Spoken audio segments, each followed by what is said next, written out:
Oh, I can turn the music off, can't I? Turn I like that off. music. Let's turn that off. Got lost in space there for a minute. What's going on, everybody? How you doing? Happy Thursday. I guess it's a Thursday edition of Giants Collective. My little guy had a Christmas concert last night. I didn't know how long it was going to last. They performed like 4 songs and they were done, so I could have done this yesterday. But we pushed it back to today because, you know, we wanted to get closer to the game because we can't wait for Sunday, right, guys? Pretty excited about what the Giants are going to bring to the table. What did you guys think about the Thanksgiving Day game overall? I mean, does it even matter at this point? Does it matter? Does it matter if we're competitive? We get blown out. Does it even matter? No. Did you leave with any? Well, I should say, how was everybody's Thanksgiving to begin with? That was wonderful. Yeah, it was good. Can't complain. Family and food. I tried to sleep through the game. Unfortunately, I had to watch it. But overall, yeah, it was good. Family and food. You can never go wrong with Thanksgiving. Yeah. And of course, the Giants now, 2 out of the last 3 years on Thanksgiving, losing to Dallas every time. Can we not put the Giants on Thanksgiving anymore? Thank you. They never did. What's that? Whoever's in charge of that, make it stop for everyone's sake, not even just us as Giants fans. Like, no one wants to watch the Giants. And then I see Rappaport or someone was like, Thanksgiving had like the highest ratings. I'm like, I was just gonna say that. I couldn't believe that the Giants-Cowboys game had one of the highest ratings, but it just goes to show you that, like, on Thanksgiving, it's just like background noise for like families when they're talking, because there's no way Giants or Cowboys fans were invested in that game. Neither team has anything to play for. And I didn't see like the official stats, but people were saying it was like one of the highest rated Thanksgiving games like ever. Like, that's insane to me. Like, wait, what do you mean the Cowboys have nothing to play for? Wasn't it Micah Parsons who came out after the game and said everyone's been doubting them? They're going to come back. Come on. So you have faith in them? Micah Parsons is a disaster. I mean, we're a terrible team. So it's, you know, what can I say? We're dwindling down. We got 5 games to go. We got another 5 weeks, right? So it puts us like at the beginning of January before this season is finally put to rest. And it is going to be the worst season in the history of this franchise because I don't see us winning more than one more game. If we're going to win a game, it's going to be Sunday. And with how bad our rushing defense was before Dexter Lawrence got hurt, I can see Kamara going for $150. The Saints have been playing a lot better under the new head coach. I don't think we're winning that game, and I certainly don't think we're beating anybody else you play. People could argue the Colts, but other than that, I still don't think we're beating anybody. So, Adriana, we always start with the lady first. I did a video today because I want to get your opinion on this. I don't know if we talked about it. We might have before. I did a video today talking about the Giants' biggest mistake this offseason.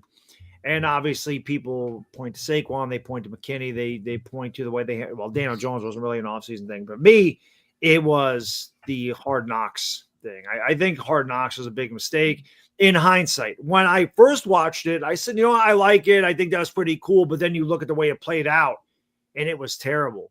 Was it a mistake for them to go on Hard Knocks? What did you think about that?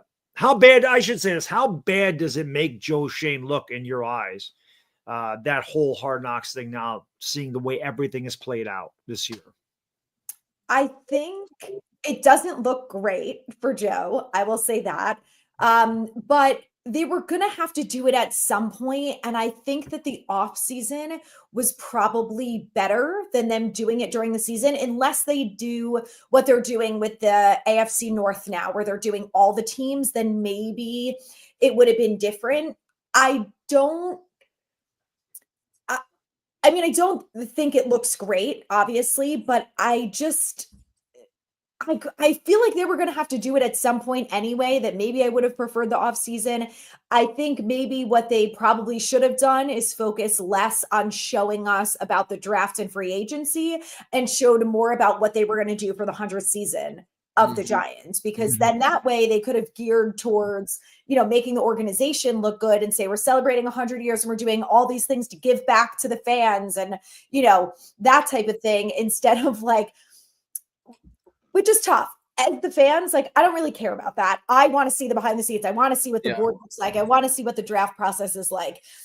But I'm also you have to be prepared that, obviously no one thought this season was going to go like that. But I think it's hard to look back and be like, yeah, it was a great idea that they did this.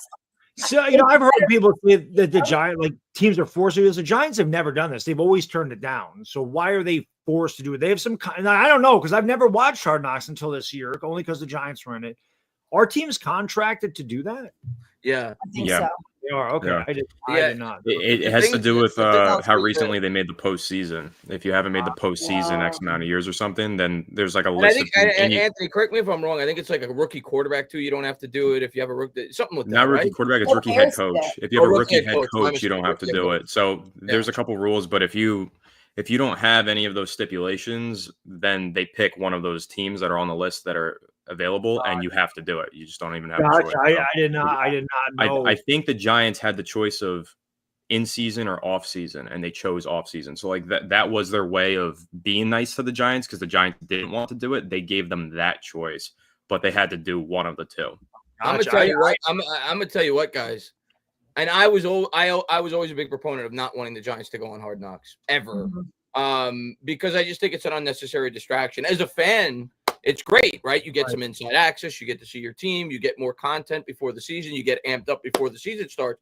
But as a fan thinking about the wellness of the team, I've always been a big anti-Hard Knocks guy. I enjoyed the content, no doubt about it, when I got to watch it. But now getting to see how it played out, I think it would have been better off being the traditional Hard Knocks than getting to see the inner workings of the offseason for the New York Giants, getting to see the GM talk about the players on the team and some players that he likes and some players that he doesn't. And to your point, Adriana, as a Giants fan, it would have been better for them to talk about, like you said, preparing for the 100th season. But when that show is not just for Giants fans, it's for broad NFL fans. So when you go on there, they're catering to all 32 NFL teams' fan bases. They want to see the inner workings of the draft and the offseason progress. So getting to see how it transpired, I think it was an awful decision for the Giants to sign up for that, because there's nothing good that can come from it. Zero good can come from that show, because it's kind of like getting to see how the hot dogs are made. I just like hot dogs. I don't want to see how the hot dogs are made. And there's only negative things that could come out of that. And, you think about it from the perspective of Daniel Jones, of course, going into the offseason that the Giants are going to explore quarterbacks. Daniel Jones knows that. But Daniel Jones watching how they were fawning over Jaden Daniels and watching how they were fawning over these quarterback prospects, that doesn't put him in the right set of mind before the season starts. And you can say that about several players on the team. I'm sure Saquon Barkley didn't like the way that he was portrayed on the show. I think there was nothing good that could come out of it. And I think it was a massive mistake by the New York Giants to choose to go on the offseason Hard Knocks. If they could do it all over again, I think they would have went for more of the traditional route and letting fans get to see how training camp works out rather than getting to see how the general manager portrays his players. I don't think the Giants will ever go on that portion of Hard Knocks ever again. Anthony, how do you think it makes Joe Schoen look in hindsight now that, you've seen Barkley's if the season ended today, I think Barkley's MVP. McKinney is leading the league in interceptions, was tied the last time I checked. Obviously, those are two big players here, and they decided not to go that route. So how do you think it made Joe Schoen look overall? I think McKinney is an interesting one to point to because he felt like a footnote in the entire Hard Knock series. Like he was barely mentioned. They didn't show those negotiations. They really just showed Saquon Barkley. And I think the way that it played to me was like Joe Schoen didn't even prioritize bringing back McKinney at all. Looked like they didn't even care to. And I think that makes him look way worse than even the Saquon thing, because at least they put some effort in, and that was demonstrated in the show. But the fact that they basically just, I mean, they didn't show the Giants making any sort of offers to McKinney. I think that's pretty embarrassing in and of itself, now that he's Defensive Player of the Year, or at least a very strong candidate for that award. I will say, though, just I guess to play a little bit of devil's advocate, I think there are some positive spins that you can take away from Hard Knocks. For one, the Giants at least were realistic with themselves and with their roster. They knew that they needed to move on from Daniel Jones, and at least they tried. You can point to that and say Joe Schoen didn't buy into the fool's gold. Like, he tried his best to get that quarterback. It just didn't work out for him.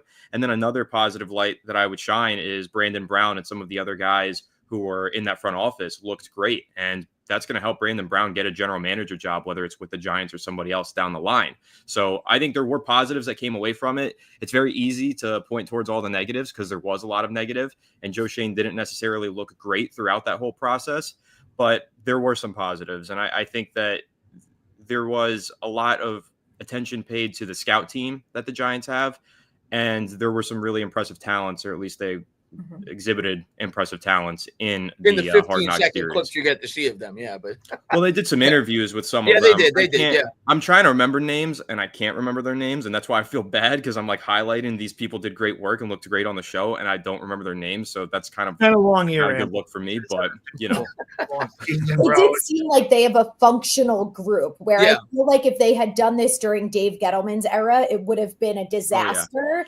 Where I feel like now, even though, like Anthony said, like there were some good things that came out of it, that we see that there's function, there's teamwork, camaraderie. Like, I feel like the scouts and some of the people like Brandon Brown that are in the positions that they're in, like I have some faith in those people versus being like, oh my God, everyone who works in these positions is an idiot. Yeah. And I'll say they made their college scouting team look very good because they focus a lot on the draft. But what about their pro scouts? That was something that I felt like they didn't show enough of. Like, they showed the general manager, Joe Schoen. I guess he's the star of the show, basically. But there's other guys in the building who have a lot to do with internal scouting and scouting across the NFL. Director of pro scouting, I feel like, was barely involved. Tim McDonald was barely featured in the show. That's some stuff that maybe they really didn't want to show because of the way things have played out. I think that, you know, that's the real problem with the New York Giants. I think their college scouting looks pretty good this year. The rookie class is tremendous, but their internal scouting clearly is not good. And so they're probably lucky that they didn't show more of that process on the show, because then they would look even worse than they do right now. Yeah. No, one other thing I like, though, and again, people don't like the fact that they let Barkley walk. I think obviously him having to get, if he would have got hurt this year, like if he would put up a year that he put up here, I don't think anybody would bat an eye at it, honestly. The fact that he's having a career season makes it look worse. But also, one thing I like that they did address it, like you said, Anthony, they understood what they needed to do. Then you heard Joe Schoen say a number of times, Pat Mahomes didn't survive behind her. Let me give her 85 sacks. We have to improve the offensive line. And unfortunately for the Giants, they couldn't afford to pay McKinney. They couldn't afford to pay Barkley and improve the offensive line. And until Andrew Thomas went down, I'm not saying the offensive line was great, but it was way better. It was passable. Better, right? It was passable. When he went down, the offense went down with it. So I get what you guys are saying, but as a fan, I just feel like the cons far outweigh the pros that could come out of something like that. Like, I feel like things from that potentially could divide a locker room. Like when you see how Joe Schoen values certain players over others, I don't know. I just think it's something we don't need to see as fans. Personally, I would enjoy it if I got to see the Colts do it. I don't want to see the Giants do it again. Right. Do the regular Hard Knocks. and obviously this offseason is going to be huge. We don't know who's going to come back. We don't know if Daboll's going to be back. We don't know if Shane's going to be back. We don't know if they're both going to be gone. There's all this, we might have mentioned this last week, these things blend together. We've done this, so I forget what we talked about last week, but did we mention who we thought should be the head coach next year if they decided to go? I can't imagine Shane Bowen's coming back here. We must have talked about this because we don't want like a new head coach and Shane, right? We would want to just wipe the slate clean and start over with everybody else. We were in agreement on that, as far as I remember. It's what I would want. It's not necessarily what I think will happen, Right. but it's what I would want. I'm actually, if you asked me today if I was betting on it, what I think will happen, and this could change over the final 5 games, I think Dable's going to get fired, and I think Shane's going to keep his job. If I had to make a prediction today, because I think the way I look at it is this, and this could completely change. Like I said, maybe the Giants win 3 out of their last 5, and okay, let's rock with it. But, yeah, I know. But the way I look at it is, if the prime objective here for the Giants has to be, because I think we're all in agreement, and everybody in the chat, and thank you to everybody for listening. I think we're all in agreement that at this point the Giants are drafting a quarterback. Yeah. So the prime objective for the Giants should be, in my opinion at least, to create as much of a good situation as they possibly can to get that quarterback off on the right foot. Not do what they did to Daniel Jones. So if Dable is on shaky footing as is, and I think it's fair to say that he is, obviously he overhauled his entire coaching staff going into this year. He fired the offensive line coach. He took over the play calling. They got rid of the defensive coordinator. He was on shaky footing last year with Wink Martindale. That came out. He didn't handle the coaching staff well. So I can't foresee a scenario if Dable squeaks by this year, and he may, but if he squeaks by this year, I can't foresee a scenario if the team bombs next year that Dable keeps his job. So if the objective is to give the quarterback as good of a situation to start out with as he possibly can, I think they're going to fire Dable, because I think they're going to look at it like, let's get a new coach in here. That's going to give Shane a couple more years with the new head coach to build this team for the next 2 or 3 years. I'm not saying it's necessarily what I agree with. I know you guys are probably going to say just blow it all up if you're going to fire Dable. But knowing how Mara thinks and knowing that they're going to be drafting a quarterback, I'm actually leaning they're going to fire Dable. Shane's going to fire Dable to preserve his job, and he's going to get a chance with a second head coach, and that's going to buy Shane and the coach at least 2 years together with the young quarterback. That's where I'm leaning what's going to happen. I do think something drastic would have to happen for Mara to fire both of them. I think he's looking at the optics, and he's like, I know I said I was going to keep both of them, and we're going to see how the rest of the season plays out, and that's how it's going to go. But I think he's like, it's going to look so bad if we blow it up again. Why don't we, if it's that bad, let's just get rid of Dable. I agree with you. I think something drastic has to happen, and I don't know what that would entail for him to blow it up. But like, I just can't look at this whole coaching staff right now and be excited about any of them coming back next year. Like, I hope that they get rid of Dable and they get rid of everyone else, because the wide receivers are dropping balls, the running backs are fumbling, the offensive line, John Michael Schmitz is taking a step back along with the rest. Evan Neal is a nightmare. Chris Hubbard sucks. Tyree Phillips is not ready to go. And then you've got the defense, who none of the cornerbacks ever turned their head around to try and make a play on the ball. They had 9 pass deflections against the Cowboys and not a single interception. We have 1 interception all year. It's so pathetic. I'm like, Shane Bowen, all the position coaches, wipe them all clean, because something is wrong with the coaching staff from top to bottom in every single position, and no one is. I agree with you. And it's crazy that we're saying fire the defensive coordinator after 1 year, but the defense has been that underwhelming. But then you say to yourself, and I'm a guy that wants continuity. I would prefer personally these guys in a perfect world to be able to stay on and get their quarterback. But I say to myself, if you completely overhauled the coaching staff last year, okay, that was Dable pointing the finger at everybody but himself. Now you got to bring in your DC. You got to call the plays. The team is an even bigger disaster. So where does the cookie crumble at that point? How do you sell the fan base on bringing both of them back? I don't see it. I'm leaning Dable's going to lose his job. I really am. And I'm not even necessarily saying that Shane is doing a better job than Dable. I actually think you could argue the contrary. Brian Dable won Coach of the Year his first year with the New York Giants, but knowing how the NFL works, I'm leaning Shane keeps his job, because I don't think Mara's going to want to completely blow it up. I think he's going to say in the back of his head, well, if we fire Shane, we're going to continue to look like this dysfunctional organization. A new GM is going to come in. He may trade Dexter Lawrence. He may trade Kayvon Thibodeau. He may trade all these young players and start completely from scratch. I'm just talking from the perspective of Mara. I don't want to do that. I'm going to stick with Shane, but I'm going to let him pick his coach. That's why I'm leaning what's going to happen. So technically, the Giants didn't fire Dave Gettleman. He technically went off into retirement. So you could use that as an argument as they're not that dysfunctional, right? They haven't fired that many GMs. I mean, we know how dysfunctional they are, and we know that that was a quiet firing, but that could be something that sticks in Mara's head. Like, oh, I can make a quick turnaround at GM because we gave Dave Gettleman 4 years at least. And that didn't turn around. I think that could be a lesson learned. You gave Gettleman 4 years and it never turned around. I think it was 4 years. They gave him 4 years. It never turned around. That doesn't mean just because you give Joe Schoen an extra 2 years, give him 4 years, he's going to turn around. He also might not turn around. So maybe the right strategy here would be to blow it all up and clean house in a way that you haven't before, because I think that's really the key here is that this would be doing it in a way that the Giants haven't done it before if they decide to clean house. And what I mean by that, I feel like it's been so many half measures. You fire the head coach, but you keep the GM. That's a half measure. Yep, staggering. Blowing it all up. And there's been quarterback holdovers every single time they've done that. Like Daniel Jones was forced onto a new head coach and a new head coach twice. The head coach had to inherit Daniel Jones. And this is the prime opportunity. You're probably going to have the number 1 pick, at least the top 3 pick. You can fire everybody, wipe the slate clean, and bring in a new regime to start completely from scratch with no quarterback that they have to hang on to. They could start over and build their own team, because when Joe Schoen took over this team, he was still building Dave Gettleman's team. He had Gettleman's quarterback and Gettleman's stars. So he still was holding over a lot of players. This time around, you really can blow it up and do a true rebuild. The Giants haven't done a true rebuild. They've been half measures ever since they got Tom Coughlin. They got rid of Tom Coughlin. It's just been half measures. They didn't want to let Eli go because they didn't like the way they treated him in 2017. So they decided, let's try and squeeze a little bit more juice out of him.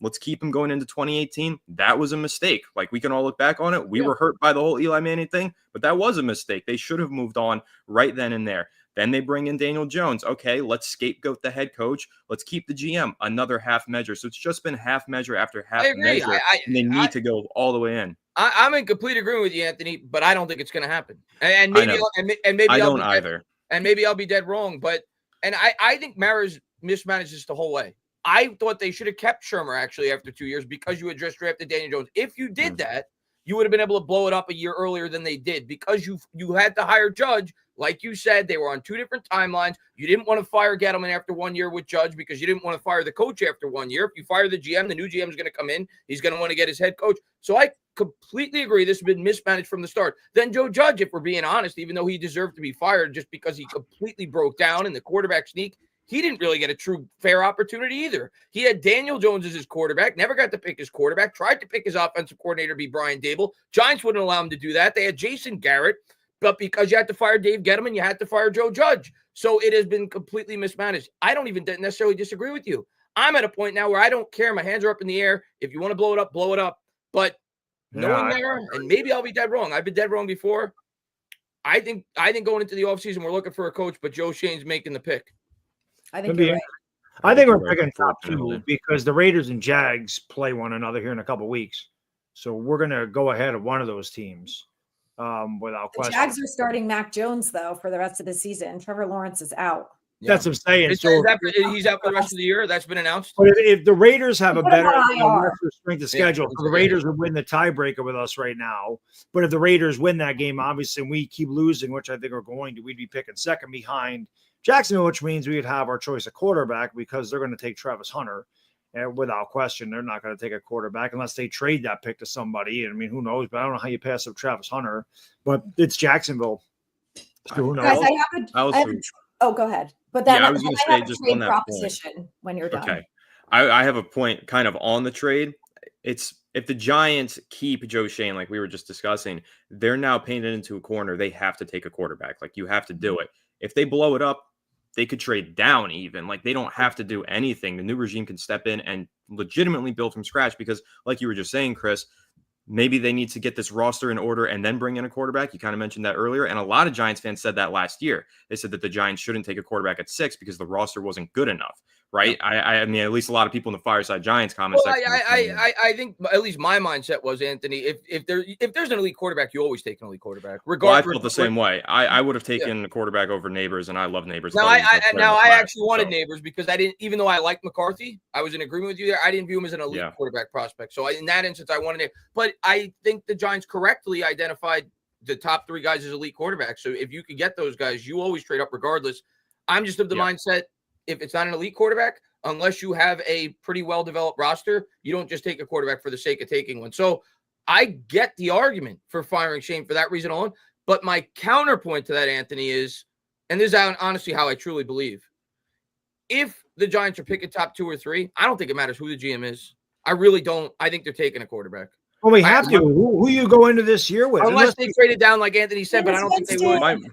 My point here being, if the Giants, if fans thought the roster was too bad last year to plug a quarterback into, the roster is now worse. So you are really throwing the quarterback into the fire if you draft Here's one. What I'll say, though, and there is an argument for trading down. I think they take a quarterback, and they have to. And Joe Schoen certainly has to, because he's on his last leg, so he has to use this opportunity to take his guy.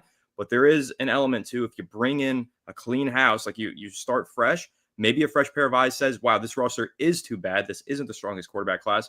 Maybe we do trade down and we try and swindle the Las Vegas Raiders into giving us picks, and we rebuild from scratch that way. I think that's an option, is all I'm saying. I get your point, but thinking about it from the quarterback perspective, because that's all we're talking about. So you're thinking about the offense.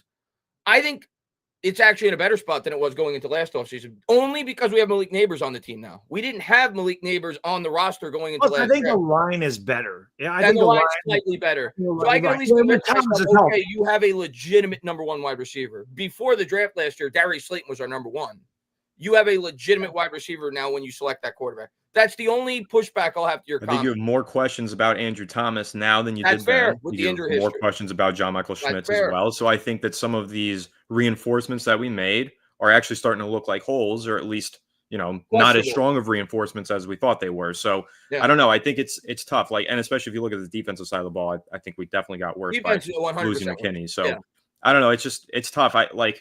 We need to draft a quarterback, absolutely, but this isn't exactly the situation to put a quarterback into, and that does give me some fear. And unfortunately, like I said, Joe Schoen has to take a quarterback, which is what makes me so nervous about this whole thing. The one thing I'll say, Anthony, though, like any quarterback that's drafted top 3 usually isn't coming into a good situation. The team's terrible, or they wouldn't be picking that high. So it's kind of like the chicken or the egg, because we know that a lot of fans, and I myself included, have said the quarterback's a major problem with this team. And if we had a guy that can make plays, we might not be in the situation we are, because we lost a lot of close games early on. If we had quarterbacks that could score touchdowns and made deep throws, maybe we wouldn't be in this situation.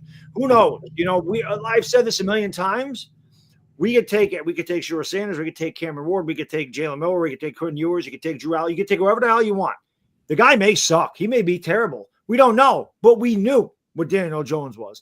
So you really don't know. It's tough to get a quarterback. It's not that easy. But I don't think anybody thought when this happened in 2019 that Daniel Jones was the right guy. I know I didn't think that. I don't think anybody was like, yes, not on draft night. Daniel Jones. I don't think anybody did that when we picked him.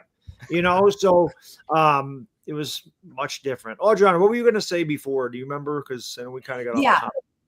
So one thing that I'll add to the quarterback thing is, one thing that we really saw from Joe Schoen in Hard Knocks is that he is dead set on having a veteran quarterback in the room. So I think, and I hope, that the plan, whether it's Joe Schoen or someone else, is you get a veteran quarterback in free agency and you get a rookie quarterback. Maybe you decide to get Milroe later, whoever it is. And either way, whether you pick the quarterback 2 or you pick them 16, you start Jameis Winston, veteran quarterback, get him, you start him, and you do what the Patriots did. And if he gets hurt, or 6 weeks in, he sucks and everyone around him is looking okay, then you bring in the young guy. Because I also feel like if Dable is still the head coach and Dable supposedly has this really challenging offense, that is going to be hard for a rookie to learn, and whatever we've heard about this, then it also takes some pressure off the rookie. He's got time to, get used to the NFL. You're playing more games. It's tougher, more rules, all sorts of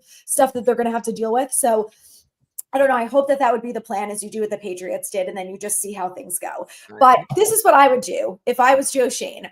And we end up with the 2nd overall draft pick. I am calling the Bears and I am saying, I will trade you the 2nd overall pick. You can get Shedeur Sanders and I want Caleb Williams, because this is now the 3rd quarterback in a row in the last 7 years or whatever it's been, where you have drafted a quarterback.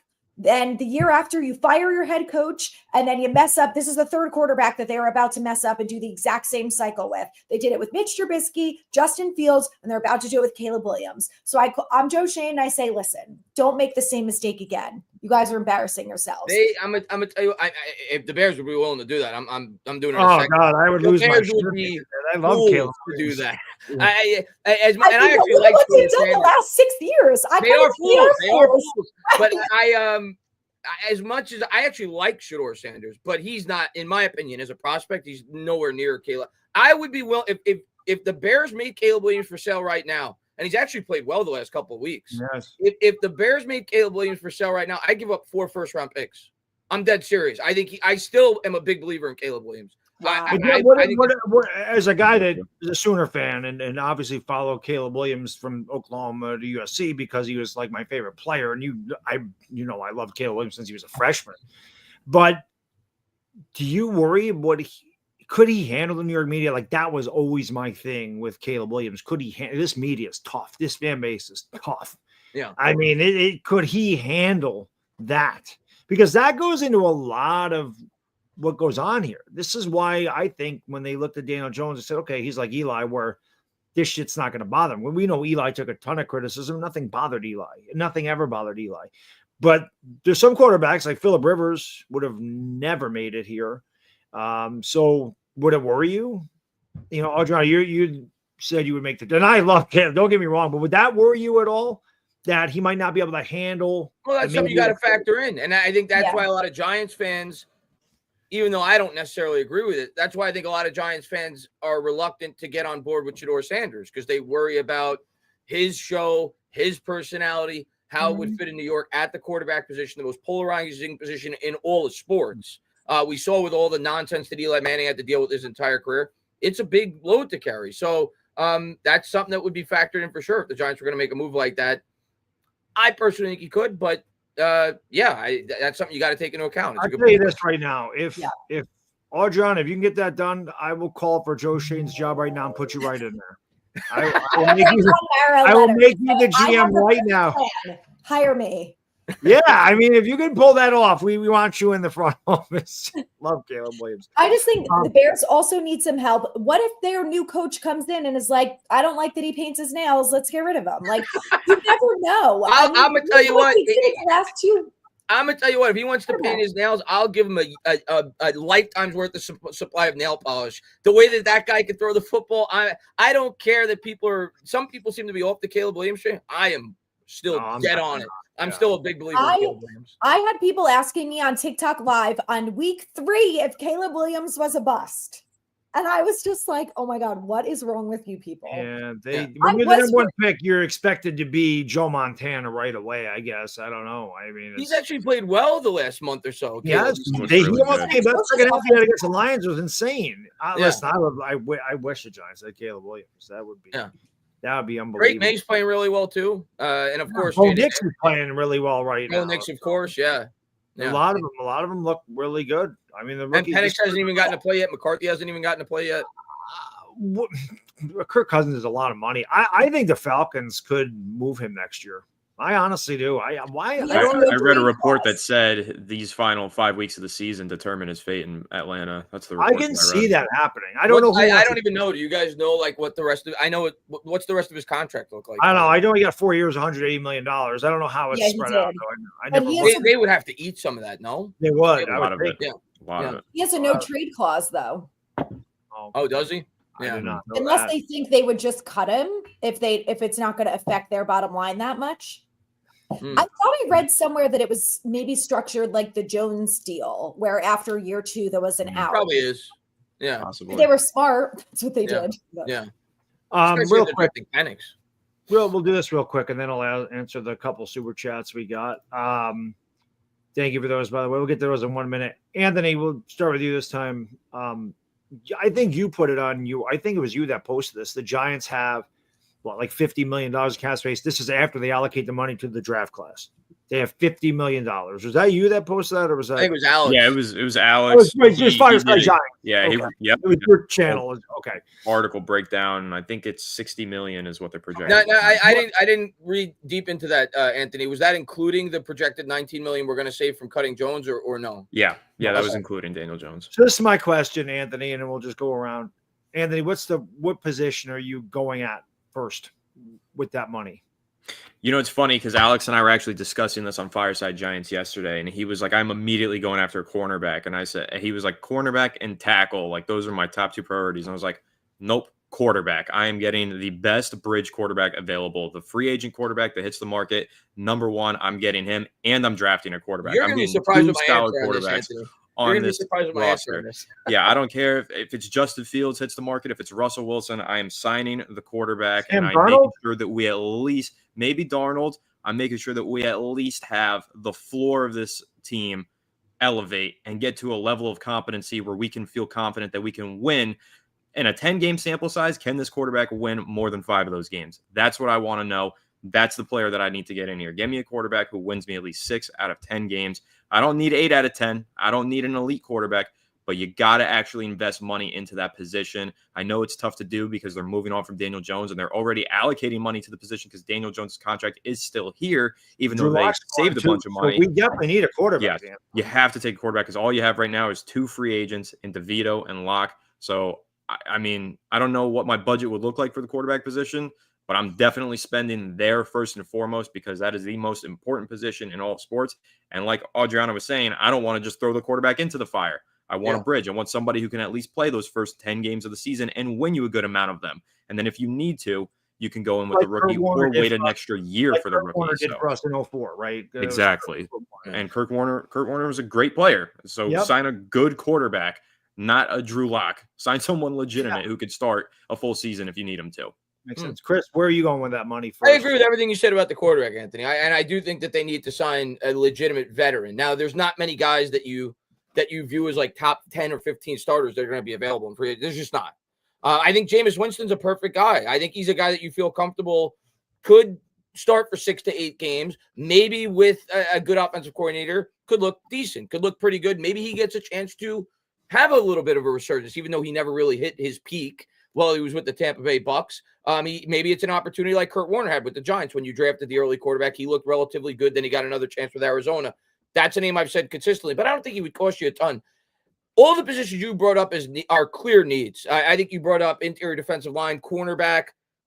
But I'm going to tell you what, in free agency, if I'm spending big on a player, and this is actually what I expect the Giants to do in the offseason, I think their highest ticket free agent is going to be a wide receiver.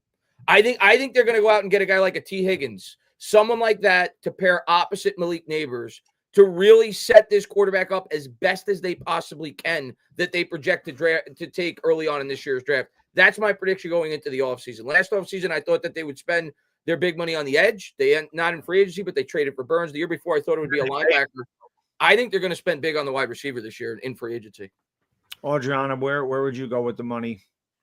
I would go corner. Our cornerback room is really young, and we desperately need a good veteran who is not Adoree Jackson, who knows how to intercept the ball and who is actually going to mentor these young guys, because I have faith in some of the young ones. I think Tay Banks is going to turn it around. I think he's having an attitude adjustment, which I have heard is because of Adoree Jackson getting in his ear, which I really don't like. So I think a veteran corner is really going to make a big difference. Someone who could step in day one, cornerback one, cover the outside, cover a guy like Justin Jefferson. That is what I want so desperately. It's interesting because all these, I mean, $50 million sounds like a lot, but it can go really fast. And obviously the GM's job is to allocate the money in certain ways that you can be flexible with these contracts. But man, I would love to get one of each. I don't know what Jameis Winston would cost. Mm-hmm. Sam Darnold, I mean, I like Sam Darnold stunk for many years. Sam Darnold's a big reason why I'm in the playoffs in my fantasy league. I thought Sam Darnold would have a very good year this year. I was saying before the year, that's his fantasy sleeper pick. He could have a really good year because he's in a good spot. But Sam Darnold, he's not going to be a bridge. Sam Darnold's going to be a quarterback for somebody for years. I don't think you bring him in. Like, that's why what Atlanta did was weird, giving Cousins 4 years and then drafting Michael Penix. That was very strange because, if you gave Cousins 2 years, I get it. I think Darnold will get more in 2 years. Winston, I don't think Winston will cost a lot. I don't know if Justin Fields will cost a lot. It might not be. Yeah, I kind of view Winston in the same light as I view Darnold going into this offseason. How much do you think Winston will cost? 10 million. Yeah, 8 to 10 million. 8 to 10 million. So how much do you think T. Higgins costs? 25. 25. So at that point, you're at 35 million. How much? Like you said, you can structure it. How much do you think a top corner costs? 18. 20. Is there a way you can swing all three of them? Yes, 100%. So if Joe Schoen was, it might not be Joe Schoen doing that. Yeah, you could. Absolutely could. But you could structure it in a way that this year, if it's 25 per year on average for the receiver, 8 goes against the cap. Knowing that you're going to have a quarterback on a rookie salary for the next 4 years, you're going to be able to, be creative with the way that you structure these contracts. There's obviously other positions we need to fill. I mean, but I'm just saying that would be, if there was any way they could swing those 3 positions, because they'd be huge. It would be, Chris. I'm with you. I'm never usually a wide receiver guy, but I'm thinking to myself, if we do have a rookie quarterback, it would be great. You see all the targets Malik Neighbors has, and his number 2 is Darius Slayton or Wan'Dale Robinson. Can you imagine if there was a guy like T. Higgins on the I don't even know if he's the guy I prefer. I just know he's a free agent. I know what you're saying. I think he's the best free agent wide receiver. I mean, is Ayuk a free agent? I think he is too. He signed an extension. Oh, he signed an extension. But if you actually had a guy that, the other side has to worry about, Malik Neighbors can get one-on-ones, and they're not going to double team him because they're worried about the opposite. He could go off. He could have a huge year, especially if you got a guy like Cameron Ward who throws the ball down the field. Yeah. I mean, it could be really exciting. It'll be very interesting to see what they do, because I think this is the best situation the Giants have had in a long time as far as cap space goes going into the offseason. They did get rid of their quarterback, and now you probably are going to have a rookie quarterback, on a rookie contract. And like Anthony mentioned, a bridge quarterback. It's going to be interesting. It sucks that when you're a content creator and you have a lot to talk about in the offseason, it means because you had such a shitty regular season. Yeah. But our offseason, we're going to have a ton to talk about, especially if we get that number 1 overall pick, which is possible. I think we're going to pick 2. I don't think Jack. Do you guys agree with me if Shane's back, which I'm projecting he will be? We're going to have a very aggressive free agency. Without question, because much like Gabe Gettleman, he's going to know this is it. I'm swinging for the fences here. If I strike out, I'm done. But. And he's got to sell Mara on the quarterback. So that's why my head is like, it's going to be a wide receiver if he's going to spend big, because he's got to make that quarterback look as good as he possibly can right out of the gate. But I agree. I also think they're going to spend on a corner, because our secondary is pathetic. We don't have an interception all year. So I definitely agree with Adriana's point about the corner as well. I think they'll do both. I think they're going to spend on a corner and a wide receiver. Well, if they did all 3 of those positions, those are all immediate starters. Every single one of them, day 1 is starting, ready to go. And you know that they're a competent veteran who should be successful in that position. Yeah. You would think. Acuna King, thank you for the donation. Appreciate you. He says 100th year anniversary, and this is our worst season ever. How did we get here? It's a clown show. Chris, how did we get here? How much time do you have? Yeah, right. We got like 15 minutes. We'll try to get through. If you wanted, we've talked about it before, but to me, it all starts back when they fired Tom Coughlin, and everything just stems from there. And it's been mistake after mistake after mistake after mistake. But firing Coughlin and keeping Reese, that started the crappy you're off on timeline thing, and then constant cycling of head coaches. It makes good coaches not want to come here. Constant cycling of GMs, having a short fuse, drafting Daniel Jones, committing as long as we did to, there's so many things you could point to. And then as far as Joe Schoen goes, I get some of the things he's done, but he's also had horrible luck. Let's be honest. A lot of the moves he did on paper made sense. Don't keep Saquon Barkley. Makes sense. The team's not ready to compete for a Super Bowl. He's 27 years old, but he probably should have extended him the year before to, maybe given him the extra $2 million, and he wouldn't be in this mess with him looking good on the Eagles. So some of the things Shane has done has made sense. It just hasn't worked out. He's had horrible luck. He also hasn't drafted well. You could point to so many things. There's not. I know fans always want to pinpoint it to one thing. It's not one thing. It's a million things with this Giants team over the last 8, 9, 10 years. But it starts at the top. It starts with Mara. He's the one that makes a lot of these decisions. He's the guy that interviews these coaches. He's the guy that interviews these GMs. So it starts with him. I know everybody wants to blame Mara. I'm not going to blame everything on Mara. You have to have some responsibility for the general manager and the head coaches. They're coaching these players. The general manager is making the selections. But I think it's a culmination of a lot of things. I don't think it's just one thing. But I think it starts back when they kept Jerry Reese and they fired Tom Coughlin. I think it's been catastrophic since. Adriana, how the hell did we end up here? How did we get here? Yeah, I agree. I feel like it started with Tom Coughlin and it got worse. And I feel like when Dave Gettleman came in, starting with Saquon, it was just like every move he essentially made was a bad one.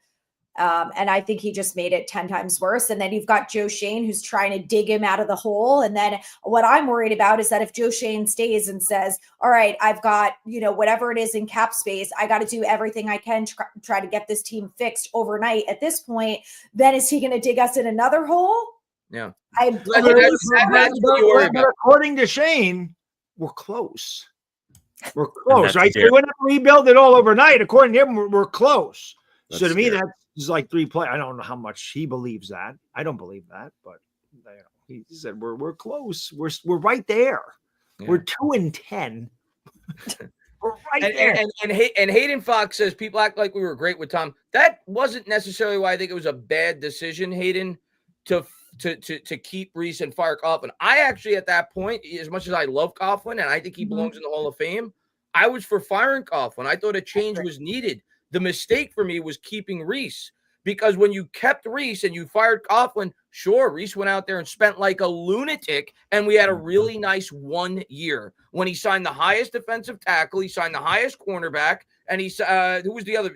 They brought in Jenkins, Snacks, and Olivier Vernon. He signed the highest price edge rusher, and it bought us one playoff season. But then it was catastrophic after that because it ruined our cap situation. But Reese did that to preserve his job because he knew the team was going down and he was in a desperate situation. The mistake for me wasn't necessarily firing Coughlin. It wasn't fire. You had to fire both. If you were going to fire Coughlin, you also had to fire Reese. Anthony, how did we get here? I will say I totally agree with that. If they were going to move on from Coughlin, they should have moved on from Reese at the same time. That's why I'm so afraid of moving on from Dable, but keeping Shane. It's got, to me, this is the most obvious out of all the teams in the NFL. This is the one that needs a gut job, like just clean house, just start over. I think that's necessary. How did we get here, though? You guys did a great job recapping the 2015, the 2018, and all of that.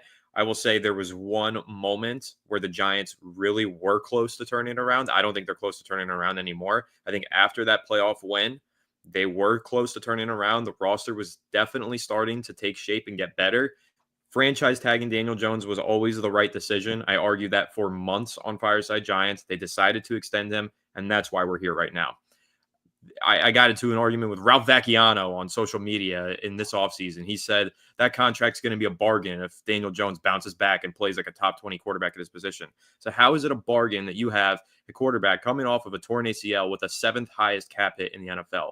That contract in no stretch of the imagination could have ever been a bargain unless Daniel Jones became a new person overnight, and that wasn't going to happen. It was a bad contract from the start. It's going to end as one of the worst contracts in NFL history, which is why Joe Schoen doesn't deserve to continue being the general manager. But that was really the moment for me, in my opinion, because I think the way that they had to restructure their roster after signing Daniel Jones to that contract, they had to lose a lot of talent. If they didn't have Daniel Jones on that contract, well, they probably keep Xavier McKinney. Maybe they do get a deal done with Saquon Barkley, and maybe they add a couple other talents. They probably still can afford to bring in Brian Burns. But having Daniel Jones with that $47 million cap hit this season, they couldn't do a whole lot of spending this past offseason. And unfortunately, they had to address a lot of their needs in the draft, especially after he went down with that injury, and they had to really scramble. So that was the moment I think that they were really close. I was a big proponent of signing Saquon to a 3-year deal with 2 years guaranteed in the front. You can move on after 2.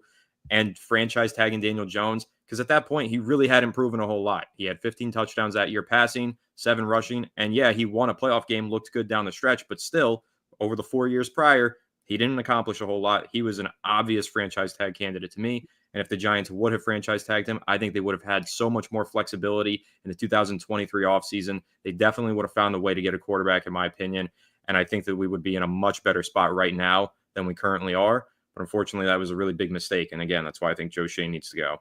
I think, I go back a little farther myself. I go back to the offseason in 2017, and I will always go back to Ben McAdoo saying, "Get me Patrick Mahomes." And Jerry Reese said, "No. We're not trading. We're not going to try to get Patrick Mahomes. We're going to roll in there with Eli Manning." And from there, I think this is when this fell apart, because 2017, we were terrible. We lost 13 games. Reese lost his job, deservedly so. McAdoo lost his job, deservedly so. But if they would have just listened to Ben McAdoo and they had Patrick Mahomes, this is completely different. It's a completely different team, because then what happens is they bench Eli. Then they feel bad for Eli. So then they go out and they draft Saquon Barkley, which we were in no position to draft a running back in 2018. And then they compound the problem by drafting Daniel Jones 6th the next year. And while Barkley was a great talent, he's still a great talent. You see it. He's going to win the MVP of the league. But in 6 years, and I try to get Giants fans to understand this, and I don't know why they won't. He was here for 6 years. He had one season like this. It was his rookie year. He didn't run like this for us. He didn't want to be here. It was pretty obvious, and our team sucked. I think 2022 we ran. We didn't win with Barkley. So why would things have changed had Barkley come back? They wouldn't have changed. No, they wouldn't have. But if they would have just got a quarterback in 2017, because Eli could have still been there. He could have been your bridge, right? He could have been the guy. He could have been the Kurt Warner that teaches, the young guy how to play. The draft would have been totally different, because you probably take a lot, but I don't know if they would have picked second. Who knows how that works out? But you're not drafting Saquon in 2018. You're not drafting Jones in 2019. And then the team is completely different. That's fair. And I think I think drafting Barkley really, really hurt, because not that he wasn't the best player in the draft. We weren't ready to take on a running back. And that was just, our line was terrible. Odell Beckham was still really good at the time. He was dealing with injuries, but Eli was near the end of his career. Like, I think they get him and said, we're trying to rebuild and win at the same time. You can't do that. It was just, we had no direction for 4 years. Schoen, I thought, had a direction, to your point, Anthony, because you said we were close. And I thought they had a direction. One thing we always praised Schoen on was, like, they had an A plan, a B plan, a C plan. Like, they had everything planned out. Like, if something happened, they had a backup. If something happened, they had a backup for that. All of a sudden, that direction seemed to have been, it's gone. We have no leaders on this team. Yeah. So that's my biggest criticism. I call me crazy. I actually still think you're crazy. I actually still think Schoen has a direction. It hasn't worked out. But I think he has a direction.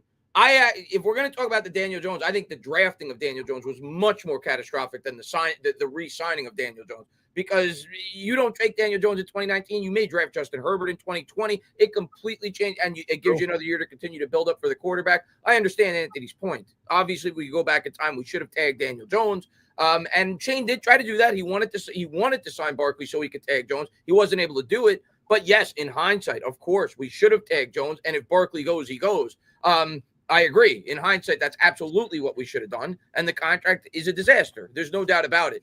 But I actually think Schoen does have a direction, but I don't think it's worked out. But I think my biggest critique of Schoen thus far, above all else, he's thought too much about the dollars and cents. He's thought too much about the cap, which is important. It's very important for a general manager, but you can't think about that exclusively. You have to also take into account leadership and what the damage could be done to a locker room by letting a guy like Xavier McKinney go, by letting a guy like Saquon Barkley go. And I don't think he's prioritized that enough. And if he stays on as the Giants GM, I hope he learns from that. He's a young GM, and hopefully he grows from it. Call me crazy. I think Schoen does have a direction. He does have a plan, but thus far it hasn't worked out. He's had some bad luck and he's made some bad decisions. But we'll see if he's back next year, if he could get this team going in the right direction. This isn't a question, so I just want to thank you, Irish Rover. Appreciate you, buddy. He just says, hit the like and subscribe. It's great advice. This is great advice. Liking and subscribing is free. It costs nothing. And I say it all the time on my channel. What else can you subscribe to and not have to pay any money? You can subscribe to this channel. I have to pay any money. And you get the great insight here from 4 great Goombas. 3 men and a lady. That's what we got here, right? Clocks. Thank you, brother. He says, stop. This is what I want. I want the second pick behind the Raiders. I want Hunter, lockdown cover corner. I want Darnold. He will reach the receivers. I want to get better now, not tomorrow. And I want Peterson, Doug Peterson, I'm guessing, from the Jags. What do you guys think of that? That's kind of what you mentioned about if you sign Darnold, obviously would be the future. He's not a bridge. He would be your guy.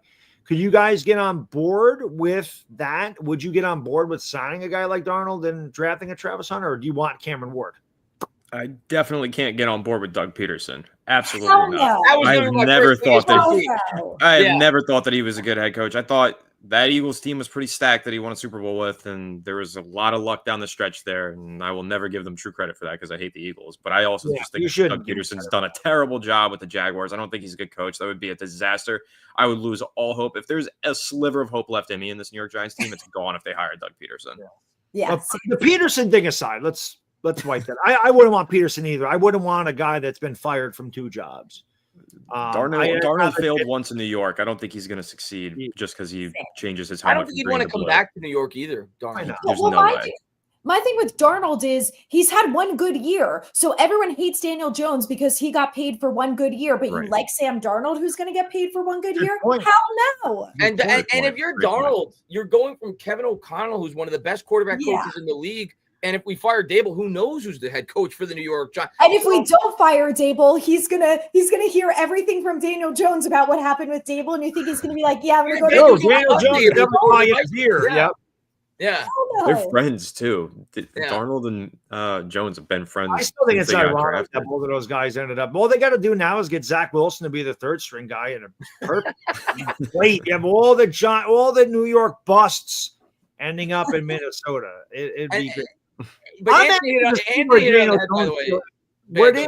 He hit it on the head. That's when I read that super chat. That's the first thing I thought. Peterson, Doug Peterson is awful. Like we complain about some of the analytical decisions that Brian Dable makes, and I can't stand it. Like when he went, I at least try to make sense of it when he does it. But when he went for 2, when the Giants were down 14 2 weeks in a row, I was like, "What the hell are you doing?" But I expected it the second time around because he did it the first. Doug Peterson does shit like that all the time. I remember watching when he was the Eagles head coach. He's an ass. Like I'm all for analytics. I think it's you want to be as broad as you can, but I view it as like a tool. It shouldn't be the entire toolbox. And Doug Peterson, at least from my experience of watching him coach the Philadelphia Eagles, he almost exclusively coaches off of. I said the Eagles won that in spite of him. Off a chart. So I would want nothing to do with Doug Peterson. Nothing. But what I will say, if we fire Brian Dable, to Clock's point, I don't want Peterson Clocks, but I would prefer to have a head coach with some experience as being a head coach in the NFL. My personal preference. It didn't work out with Joe Judge. Brian Day, in a perfect world, and I don't know who that would be. Maybe Mike Vrabel, but I would prefer to have a head coach with some experience if we were going to go that route and fire Dable. Yeah. Well, it's probably not going to be Belichick because he interviewed for the North Carolina job. So it will be Belichick. I'm holding out hope. Yeah, he's not coming here at all. Chris, thank you, brother. He said, did you see Shane Bowen wasn't aware of Bobby O's tackles were down from last year? This is one reason why Bowen can't be the defense coordinator in 2025. I'll just say this real quick, Chris. I'll be honest. If I'm a defense coordinator, I probably don't care about their stats from previous years because it's a different system. So who knows the way he was used in the system. I wouldn't be worried about the way Wink Martindale used him. What I would look at about like firing Shane Bowen is just that he sucks. You see how bad this defense is. We have 1 interception. 1. Now, Wink Martindale took a lot of chances, but the last half of the season, I'm pretty sure we led the league in turnovers. I think we led the league in turnovers for a whole year, if I'm not mistaken. We were up there. We don't turn the ball over. We were second. Yeah. Tied with the Ravens for first. Okay. Oh, okay. So we took the ball away a lot. And yeah, we gave up some big plays, but we can't stop a nosebleed on the ground.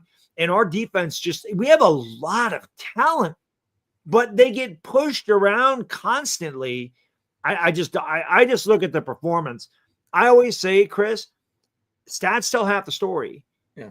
I notice a lot from everybody sees things differently, but my eyes tell me I don't care about the stats. I see what happens on the field. And his defenses suck. Whether he knows or Okereke's tackle, garbage. Yeah, he's terrible. And I was excited for Bowen. I was like, you got the pass rushers. He kind of has a Patrick Graham philosophy. I think that could work if we have a dominant defensive line. Why can't we stop the run with those guys? It's been a disaster, and that was Bowen's biggest strength, the stopping the run. At least previously, while he was with Tennessee, maybe a lot of that had to do with Vrabel and the red zone defense. That was supposed to be his biggest strength. What I will say, because I saw a lot of people on Twitter, so I did the math because I read the tweet, going crazy about that quote from Shane Bowen. And I'm not trying to defend Shane Bowen. Shane Bowen's done a horrible job. I'm not trying to defend Bobby Okereke. I actually think Bobby Okereke has gotten worse this year. He has not been the same player that he's been. True. But what Shane Bowen said wasn't wrong. Like when the reporter asked him, why has Bobby Okereke's tackles dropped off so dramatically? When you look at the numbers, Bobby Okereke this year has 93 combined tackles. Last year, he had 149 combined tackles. When you prorate 93 tackles over the course of 12 games, that's about 9 tackles a game. He's got 5 games to go. That's another 45 tackles. He's on pace for about 135 tackles. He hasn't played 100% of the snaps every game like he did last year. So Bowen actually wasn't wrong when he answered that question. So I didn't get the outrage from people saying that Bowen wasn't aware that his tackle numbers were down, because when you average out what he's on pace to do, he's on pace to have like 14 less tackles for the whole year. And he didn't play 100% of the snaps this year. So I just wanted to add that to that. Not that I'm trying to defend Okereke or Bowen. Bowen's done a horrible job, and Okereke's not the same player he was last year. But I actually thought that tweet was misleading. Yeah. Well, just throwing that out there. With that said, that brings this edition to a close. The hour flies by. Eventually, we may make this 2 days a week. I think in the off season, it probably will happen. I don't know. I mean, I don't know everybody's schedule. We got to talk to production people and whatever. But I do think in the off season, this will probably end up being twice a week, because we're going to have a lot.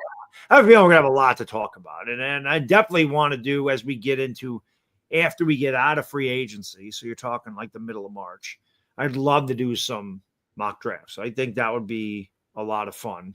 You have the Giants Collective Special mock draft night. I think we should do a mock draft next week, the way that we're going. I know we definitely could. But it's a little early. But I do think the offseason is going to be very interesting. I would like to say it's going to be a lot of fun. But like I said, if you're making a lot of content in the offseason, it's because your regular season sucks. So quiet off seasons are usually good. This isn't going to be a quiet off season. This is going to be extremely. It's just a matter of how loud is it, right? Are we making videos and talking on this show about new assistant coaches, or are we getting a new head coach? Are we getting a new GM? All right, yeah, that's the biggest question. It's going to be good. Well, that said, guys and gals, thank you for tuning in. We always appreciate it. If you haven't done so, please hit the like, subscribe, ring the bell. For Adriana, Anthony, and the entertainers, the Bad Dog. Enjoy the rest of your night. We out.